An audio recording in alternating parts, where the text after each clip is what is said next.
कर्म का फल एक ऐसा विचार है जो मानव मन को सदियों से आकर्षित करता आया है। यह विचार कहीं भीतर एक आश्वासन भी देता है और एक प्रश्न भी उठाता है, क्या जो हम करते हैं वही हमें लौटकर मिलता है? क्या जीवन की हर घटना किसी अदृश्य न्याय की रेखा में बंधी होती है, या फिर यह सब मात्र एक सांत्वना है, एक सामाजिक व्यवस्था को टिकाए रखने का प्रयास? जब हम कर्म और उसके फल की बात करते हैं तो हमें केवल धार्मिक दृष्टिकोण से नहीं बल्कि मनोवैज्ञानिक, सामाजिक और अस्तित्वगत दृष्टिकोण से भी देखना होता है, क्योंकि ये प्रश्न केवल आस्था का नहीं, अनुभव का भी है। एक बच्चा जब पहली बार किसी को चोट पहुंचाता है और बदले में खुद गिर जाता है तो उसे लगता है जैसे किसी शक्ति ने उसे दंड दिया।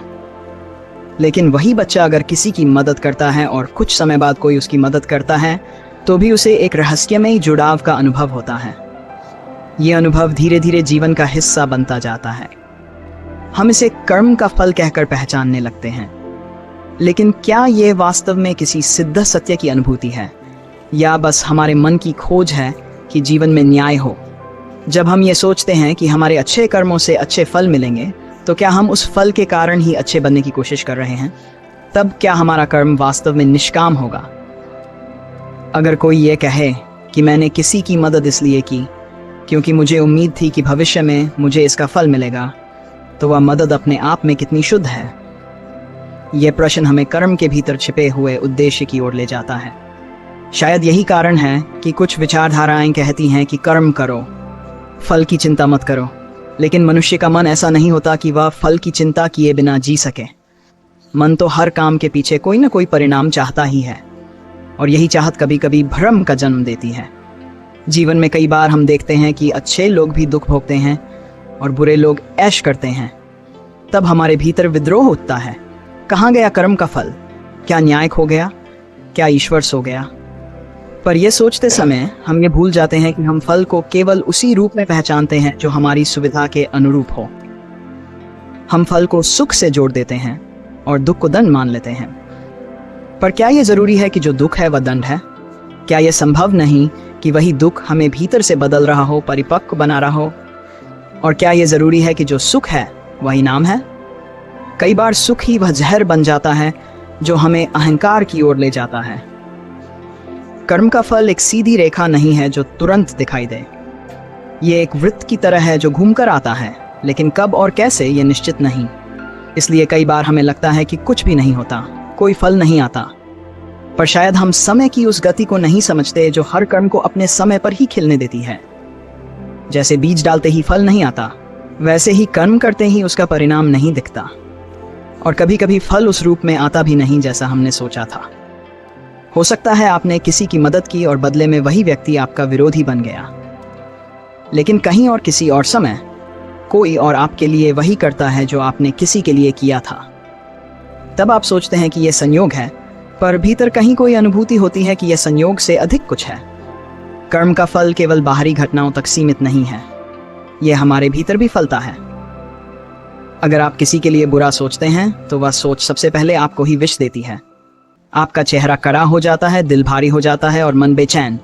यही पहला फल है, तत्काल और निश्चित। और जब आप किसी के लिए सच्ची करुणा रखते हैं तब आपके भीतर एक कोमलता उत्पन्न होती है। यही फल है, तुरंत और गहरा। तो कर्म का फल केवल जीवन की घटनाओं में नहीं बल्कि हमारी चेतना की दिशा में भी होता है। कई बार हम ये पूछते हैं कि यदि सब कुछ पूर्व कर्मों के कारण होता है तो नया क्या है? फिर क्या हम बस पुराने कर्मों की छाया में जी रहे हैं? पर यह सोचते समय हम ये भूल जाते हैं कि हर क्षण हम नया कर्म कर रहे हैं और वही हमारा भविष्य बन रहा है। यदि आप आज ये सोचते हैं कि मैं सच बोलूंगा तो आपने अगले क्षण को नया आकार दिया है। कर्म केवल अतीत नहीं, वह भविष्य का बीज भी है। और यह भी संभव है कि आप पुराने कर्मों की परछाइयों से उभरकर एक नई दिशा चुनें। यह मानव जीवन की स्वतंत्रता है। कुछ लोग कहते हैं कि कर्म का फल एक भ्रम है, एक सामाजिक रूप से गढ़ा गया विचार है ताकि लोग नियमों में रहें। लेकिन यदि हम ध्यान से देखें तो ये विचार केवल डर पर आधारित नहीं है, ये प्रेम और समझ पर भी आधारित है। जब आप किसी को चोट नहीं पहुंचाते तो केवल इसलिए नहीं कि आपको सजा का डर है, बल्कि इसलिए कि आपको भीतर से समझ है कि वह भी वैसा ही अनुभव करता है जैसा आप करते हैं। यही समझ कर्म को फल से जोड़ती है। तो प्रश्न ये नहीं है कि कर्म का फल सच है या भ्रम। प्रश्न ये है कि आप इसे किस दृष्टि से देख रहे हैं। यदि आप इसे एक व्यापार के रूप में देखें, जैसे आपने दान किया इसलिए आपको इनाम मिलना चाहिए, तो ये भ्रम बन जाता है। लेकिन यदि आप इसे एक समग्र जीवनधारा की तरह देखें, जहां हर क्रिया अपनी ऊर्जा छोड़ती है और वह ऊर्जा कहीं ना कहीं लौटती है, तो ये सच बन जाता है। ये एक ऐसी सच्चाई है जो तर्क से नहीं, अनुभव से समझी जाती है। कभी कभी हम सोचते हैं कि अगर कर्म का फल सच है तो फिर ये कब मिलेगा? कौन सा कर्म कब फल देगा? क्या इस जन्म में ही सब कुछ घटता है या कोई और समय भी होता है जिसमें कर्म की परिणति होती है? ये प्रश्न तब और तीव्र हो जाता है जब किसी के जीवन में निरंतर कष्ट आते हैं और फिर भी वह सत्कर्म करता रहता है। उसका मन कहता है मैं अच्छा हूं, फिर यह सब क्यों हो रहा है? और वहीं कोई व्यक्ति जिसे हम बुरा समझते हैं वह सुख में जी रहा होता है। तब हमें लगता है या तो कर्म का फल झूठ है या यह न्याय बहुत ही असंतुलित है। लेकिन यहीं एक बहुत सूक्ष्म बात छिपी है। जीवन को हम केवल अपने सीमित समय और अनुभव की खिड़की से देखते हैं। हम सोचते हैं कि एक दिन का कर्म एक दिन में फल देगा या एक जीवन का कर्म उसी जीवन में परिणाम देगा। पर जो शक्ति इस ब्रह्मांड को चला रही है उसका समय गणित कुछ और है। वहां न कोई जल्दी है न कोई देरी, वहां केवल समता है। जो जैसे बोता है वैसा ही काटता है। पर तब जब बीज तैयार होता है, जब मिट्टी स्वीकार करती है और जब ऋतु पूरी होती है। इसलिए ये प्रश्न कि कब मिलेगा अपने आप में अधूरा है, क्योंकि हम उस घड़ी को नहीं जानते जहां से सब कुछ चलता है। कभी आपने महसूस किया होगा कि आपने किसी की मदद की और वह भूल गया। उसने न धन्यवाद कहा न आपकी कदर की, आपको दुख हुआ। लेकिन कुछ समय बाद एक पूरी तरह अपरिचित व्यक्ति ने उसी क्षण आपकी इतनी सच्ची मदद की कि आप चौंक गए। यही वह क्षण था जब कर्म ने अपना व्रत पूरा किया। आपने जहां दिया था वहां से नहीं आया, पर कहीं और से आ गया। यही तो रहस्य है। कर्म सीमित रास्तों से नहीं आता, वह असीम मार्गों से लौटता है। यह समझते ही व्यक्ति भीतर से हल्का हो जाता है। उसे किसी से अपेक्षा नहीं रह जाती। वह देना शुरू करता है बस इसलिए कि देना अच्छा लगता है। यही वह बिंदु है जहां कर्म फल से मुक्त होकर पुण्य बन जाता है। अब यह जानना भी जरूरी है कि कर्म केवल बाहरी क्रिया नहीं है। केवल हाथ से किया गया काम ही कर्म नहीं होता। विचार भी कर्म है और भावनाएं भी। आप किसी के लिए ईर्ष्या रखते हैं तो वह एक मानसिक कर्म है और वह आपको भीतर ही भीतर जला देता है। वहीं आप किसी के लिए शुभकामना रखते हैं तो वह भी एक कर्म है और वह आपको भीतर से प्रसन्नता देता है। तो कर्म का फल देखने के लिए हमें केवल घटनाओं की ओर नहीं, अपने भीतर के भावों की ओर भी देखना होगा। यहीं से एक और प्रश्न जन्म लेता है, कौन सा कर्म सबसे अधिक असर करता है? कौन सा फल सबसे गहरा होता है? जवाब है वह कर्म जो आप पूरी चेतना से करते हैं, जो आप अपने संपूर्ण मन, शरीर और आत्मा से करते हैं। वही कर्म आपके जीवन को दिशा देता है, वही आपके भीतर परिवर्तन लाता है और ऐसे कर्म का फल भी उतना ही गहरा होता है। यह फल कभी शब्दों में नहीं आता, कभी चेक या इनाम की तरह नहीं दिखता। यह फल आता है एक स्थिरता के रूप में, एक आत्मिक संतोष के रूप में, एक ऐसी शांति के रूप में जो रात में गहरी नींद बन जाती है और दिन में सहज मुस्कान। अब यह विचार उठ सकता है कि क्या कर्म का फल केवल व्यक्तिगत होता है या क्या यह सामूहिक भी होता है? अगर एक समाज बार बार हिंसा करता है, अगर एक समुदाय बार बार लालच में बहता है, तो क्या उसका फल केवल व्यक्तिगत होता है या वह पूरे समूह को प्रभावित करता है? यहाँ उत्तर स्पष्ट है। जैसे एक व्यक्ति के कर्म उसका जीवन बनाते हैं, वैसे ही समूह के सामूहिक कर्म उस समूह की नियति बनाते हैं। इसलिए हम कई बार देखते हैं कि किसी देश, किसी जाति, किसी समुदाय को लंबे समय तक किसी प्रकार का संघर्ष झेलना पड़ता है। ये केवल भाग्य नहीं होता, ये सामूहिक चेतना का परिणाम होता है। लेकिन इस विचार में भी ये डर नहीं होना चाहिए कि सब कुछ तय है, सब कुछ पूर्व निर्धारित है, क्योंकि हर क्षण नया कर्म संभव है। आप जैसे ही होशपूर्वक कोई नई दिशा लेते हैं, आप पुराने चक्र से बाहर निकल सकते हैं। यही मनुष्य की स्वतंत्रता है। यही वह द्वार है जहां से भ्रम समाप्त होता है और सच्चाई की झलक मिलती है। जब आप ये समझ जाते हैं कि आपका हर विचार, हर भावना, हर शब्द, सब कुछ एक ऊर्जा है जो लौट कर आता है, तब आप अपने भीतर कोमलता और साक्षी भाव से भरने लगते हैं। तब आप अपने कर्म को सजगता से चुनते हैं, जैसे कोई कलाकार रंगों को चुनता है। और यही वह क्षण होता है जब कर्म का फल अब कोई डर नहीं होता, कोई लोभ नहीं होता, वह एक स्वाभाविक प्रक्रिया बन जाती है, जैसे बीज का फूल बनना। आप फूल पर ध्यान नहीं देते, आप बीज और मिट्टी पर ध्यान देते हैं। फल तो आएगा ही, पर अब उसकी प्रतीक्षा नहीं करनी पड़ती। ये समझते ही जीवन सरल हो जाता है। आप किसी से बदला नहीं लेना चाहते, किसी से प्रशंसा नहीं पाना चाहते। आप बस कर्म करना चाहते हैं, क्योंकि वही आपकी आत्मा को स्पर्श करता है। हम सबके भीतर कभी न कभी यह प्रश्न अवश्य उठता है, जो भी कुछ मेरे जीवन में घट रहा है वह क्यों हो रहा है? क्या यह सब मेरे ही कर्मों का फल है? और अगर है तो ये कर्म कब, कहाँ और कैसे हुए? मुझे तो कुछ याद नहीं, और जो याद है वह इतना भी गलत नहीं लगता कि जीवन में इतना सब कुछ भुगतना पड़े। यही वह जगह है जहां मन उलझता है और भ्रम की रेखा सच्चाई के चारों ओर खिंच जाती है। यहाँ एक सूक्ष्म बात है जिसे पकड़ना बहुत जरूरी है। हम जब भी अपने कर्म को समझते हैं, हम उसे केवल बाहरी गतिविधियों से जोड़ते हैं। जैसे मैंने किसी की मदद की, मैंने किसी को धोखा दिया, मैंने मेहनत की या मैंने चोरी की। लेकिन जीवन केवल बाहरी क्रिया से नहीं चलता। भीतर की भावनाएं, छुपे हुए विचार, अवचेतन में पलते संस्कार, ये सभी उतने ही सशक्त कर्म हैं जितने हमारे कार्य। और यही वे छाया कर्म हैं जो अक्सर हमारे जीवन के सबसे बड़े परिणाम लाते हैं, लेकिन हमें दिखाई नहीं देते। ये ठीक वैसा ही है जैसे धरती के नीचे बहती नदी, वह दिखती नहीं, लेकिन जिस मिट्टी में वह जाती है उसे भीतर से सींच देती है। अब सवाल उठता है, जब हम किसी कर्म को करते समय सजग नहीं होते तो क्या वह भी फल देता है? उत्तर है हाँ, देता है। क्योंकि ब्रह्मांड में कोई भी ऊर्जा बेकार नहीं जाती। हर विचार, हर भावना, हर संकल्प, चाहे अनजाने में हुआ हो या जानबूझकर, वह एक दिशा पकड़ लेता है। यही कारण है कि कई बार हम जीवन में ऐसे अनुभवों से गुजरते हैं जिनका कोई सीधा संबंध वर्तमान से नहीं लगता, पर वे भीतर की यात्रा से जुड़े होते हैं। यह यात्रा जीवन के एक जन्म तक सीमित नहीं होती। यहाँ यह जानना जरूरी है कि कर्म का फल केवल घटनाओं में नहीं आता, वह आपकी चेतना की स्थिति में भी आता है। यदि कोई व्यक्ति बार बार क्रोध करता है तो एक समय बाद वह व्यक्ति अपने ही क्रोध की जेल में कैद हो जाता है।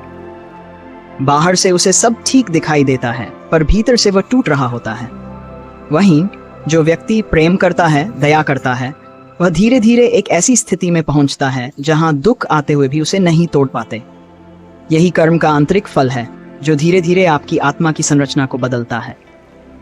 कई लोग पूछते हैं, अगर कर्म का फल है तो क्या हम कुछ भी बदल नहीं सकते? क्या हम अपने भाग्य के गुलाम हैं? इसका उत्तर बहुत महत्वपूर्ण है। नहीं, आप गुलाम नहीं हैं, आप स्वतंत्र हैं हर क्षण। कर्म का फल अवश्य है, लेकिन कर्म की दिशा भी हर पल आपके हाथ में है।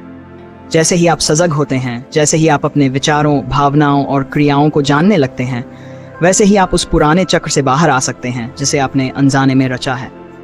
ये ठीक वैसा ही है जैसे कोई गाड़ी बहुत तेज रफ्तार से जा रही हो और चालक को अचानक होश आ जाए कि वह गलत रास्ते पर है।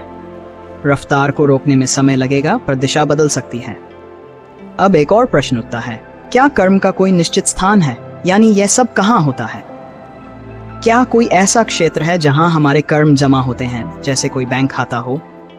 इसे सीधे शब्दों में नहीं समझा जा सकता, पर यदि आप भीतर देखें तो आप पाएंगे कि आपकी चेतना ही वह स्थान है जहां हर कर्म जमा होता है। वही आपके संस्कारों का क्षेत्र है, वहीं से आपकी प्रवृत्तियां जन्म लेती हैं, वहीं से आपके निर्णय निकलते हैं। इसलिए कोई कर्म बाहर नहीं होता, वह सब कुछ भीतर होता है और बाहर उसका केवल प्रतिबिंब दिखता है। कर्म के इस रहस्य को समझने के बाद अब यह जानना जरूरी है कि जीवन में हमें क्या क्या प्रभावित करता है। केवल हमारा ही कर्म या दूसरों का भी? क्या हम किसी और के कर्म का परिणाम भी भुगतते हैं? यहाँ उत्तर है हाँ, कभी कभी। जब आप गहरे संबंधों में होते हैं, परिवार, समाज, देश या मानवता, तब आप केवल अपने कर्म में नहीं रहते, आप दूसरों की ऊर्जा, भावनाएं और कर्मों से भी प्रभावित होते हैं। लेकिन इनका असर उतना ही होता है जितनी आपकी सजगता है। एक सजग व्यक्ति जलती हुई दुनिया में भी शांत रह सकता है, एक असजग व्यक्ति स्वर्ग में भी बेचैन रह सकता है। तो क्या इस सब का कोई लाभ है, या ये जान केवल बोझ बन जाता है? वास्तव में जब आप ये सब गहराई से समझते हैं तो ये आपको हल्का कर देता है। यह आपको इस भ्रम से मुक्त करता है कि आपके जीवन में जो कुछ हो रहा है वह बेतरतीब है। जब आप समझते हैं कि आप ही रचिता हैं और हर कर्म एक बीज है, तब आप अनावश्यक दुख से बाहर आने लगते हैं।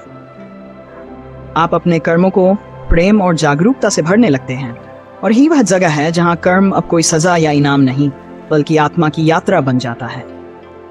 अंततः यह प्रश्न भी मन में उठता है, क्या कोई अंतर है कर्म और भाग्य में? लोग कहते हैं भाग्य में नहीं था, कर्म ने ऐसा करवा दिया। तो क्या दोनों एक ही हैं?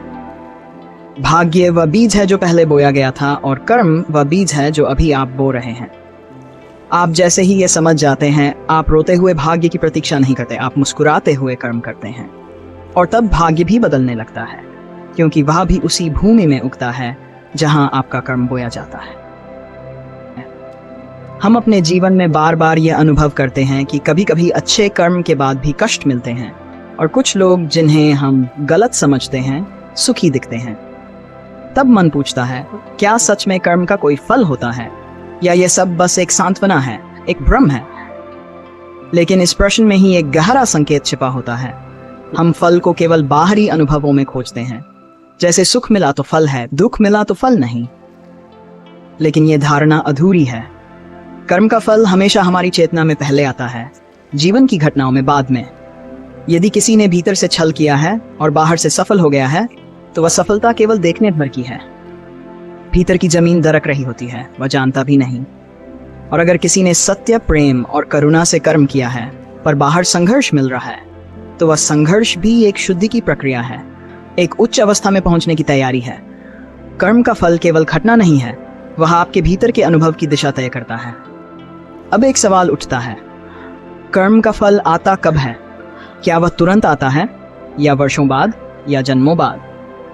यह प्रश्न सीधा है, लेकिन उत्तर उतना ही गूढ़। समय के स्तर पर कर्म का फल एक सुनिश्चित गणित की तरह नहीं होता। कुछ कर्म तुरंत परिणाम देते हैं, जैसे आपने किसी को चोट दी और सामने वाला रो पड़ा, वहीं फल मिल गया। लेकिन कुछ कर्म बीज की तरह होते हैं, जो समय लेकर, परिस्थिति पाकर, सही भूमि मिलने पर अंकुरित होते हैं। कुछ बीज तो इतने गहरे बोए जाते हैं कि वे अगले जीवन में ही उगते हैं। यह प्रक्रिया न तो क्रूर है, न अन्यायपूर्ण, यह बस उतनी ही जटिल है जितना हमारा अपना अस्तित्व। कर्म के फल को समझने के लिए हमें यह भी समझना होगा कि कर्म किस आधार पर परिणाम देता है। क्या केवल नियत कर्म महत्वपूर्ण है, या उसकी भावना भी? यह एक अत्यंत सूक्ष्म पक्ष है। दो व्यक्ति एक ही काम कर सकते हैं, जैसे किसी भूखे को खाना देना, लेकिन अगर एक ने दिखावे के लिए किया और दूसरे ने करुणा से, तो दोनों के भीतर अलग अलग ऊर्जा जन्म लेती है। यही अंतर भविष्य में दो अलग रास्ते बनाता है। इसलिए केवल क्या किया ये नहीं देखता अस्तित्व, वह ये भी देखता है कि कैसे किया और किस भाव से किया। अब एक और गहराई से देखें, क्या कर्म का फल रोका जा सकता है? क्या यदि हम सच्चे पश्चाताप से भर जाएं, तो वह फल टल सकता है? उत्तर है हाँ, कभी कभी। जब पश्चाताप केवल भावना नहीं बल्कि एक जागरूकता बन जाता है, तो वह भीतर की ऊर्जा को इतनी तीव्रता से बदल सकता है कि पुराने बीज जल जाएं। लेकिन यह केवल शब्दों से नहीं होता, यह तभी होता है जब आप भीतर से पूरी तरह बदल जाएं, जब आप फिर वैसा न करने की क्षमता में आ जाएं। पश्चाताप केवल अफसोस नहीं है, वह एक नए कर्म की शुरुआत है। अब सवाल उठता है, क्या कोई ऐसा भी है जो बिना कर्म करे फल को पार कर जाए? हाँ, ऐसा संभव है। जब व्यक्ति पूरी तरह जागरूक हो जाता है, जब उसका हर कर्म साक्षी भाव से होता है, तब वह कर्म करता हुआ भी कर्म में नहीं फंसता। जैसे सूरज जलता है लेकिन अपने ही प्रकाश में नहीं जलता। जब आप भीतर साक्षी हो जाते हैं, तब कर्म केवल बाहरी गति बन जाता है, भीतर कोई संचय नहीं होता। यही वह स्थिति है जहां कर्म का फल अब बंधन नहीं, केवल एक प्रवाह बन जाता है। अब हम इस प्रश्न की ओर आते हैं, कर्म किसके लिए होता है? क्या कोई नियंता है जो कर्मों का हिसाब रखता है, या ये सब कुछ बस एक स्वतः चलने वाली व्यवस्था है? उत्तर इतना ही है, जीवन की पूरी व्यवस्था इतनी जीवंत है, इतनी सजग है कि उसे किसी बाहरी गिनती रखने वाले की आवश्यकता नहीं। जैसे शरीर खुद ही हर विष को पहचान कर बाहर निकाल देता है, वैसे ही अस्तित्व हर विकार और हर सद्गुण को पहचानता है और उसी के अनुसार प्रतिक्रिया देता है। यहाँ कोई बैठा नहीं जो सजा या इनाम तय करे, यह सब स्वयं संचालित है, एक जीवित चेतना की व्यवस्था। अब यह भी समझना आवश्यक है कि कर्म का फल हर किसी को समान रूप से क्यों नहीं मिलता।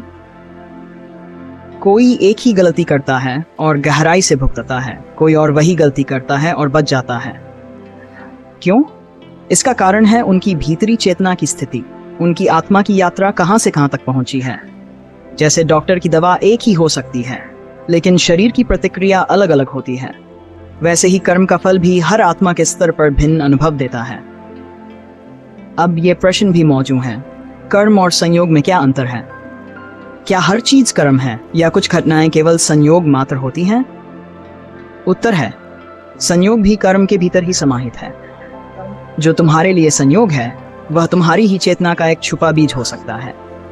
जैसे जब कोई व्यक्ति अचानक किसी नए मार्ग पर मुड़ता है और वहां से जीवन बदल जाता है, वह संयोग नहीं बल्कि उसकी भीतर की पुकार और पूर्व के कर्मों की संगति है। जीवन में कुछ भी आकस्मिक नहीं होता, हर घटना किसी अंतर्निहित ऊर्जा का प्रतिबिंब है। अब हम अंत में पहुंचते हैं, क्या हम कर्म से मुक्त हो सकते हैं? क्या कोई ऐसा मार्ग है जहां कर्म तो हो पर फल का बंधन न हो? है, और वह मार्ग ध्यान का है। जब आप हर कार्य को पूरी जागरूकता, पूरी उपस्थिति और साक्षी भाव से करते हैं, तब कर्म करते हुए भी आप उसमें नहीं अटकते। आप जैसे ही केवल कर्म करने वाला नहीं रहते बल्कि कर्म का साक्षी बन जाते हैं, तभी पहली बार आप कर्म के पार जाने लगते हैं। और यही है अंतिम मुक्ति, जहां कर्म है पर उसका बोझ नहीं, फल है पर उसमें फंसाव नहीं, जीवन है पर उसमें जकड़न नहीं। अगर इस यात्रा में आपके भीतर कुछ हिला हो, कुछ जागा हो, तो उसे यहीं मत रोको। इस अनुभव को उन लोगों तक पहुंचाओ जो अपने जीवन में कर्म और उसके फल को समझना चाहते हैं। वीडियो पसंद आया हो तो लाइक जरूर करें और ऐसे ही गहरे विषयों के लिए सब्सक्राइब करें, क्योंकि हमारी हर अगली बात आपको खुद से और गहराई से मिलाने के लिए होगी। और हाँ, इस अनुभव को किसी एक अपने के साथ शेयर जरूर करें, शायद वह भी अपने जीवन के उत्तरों की तलाश में हो।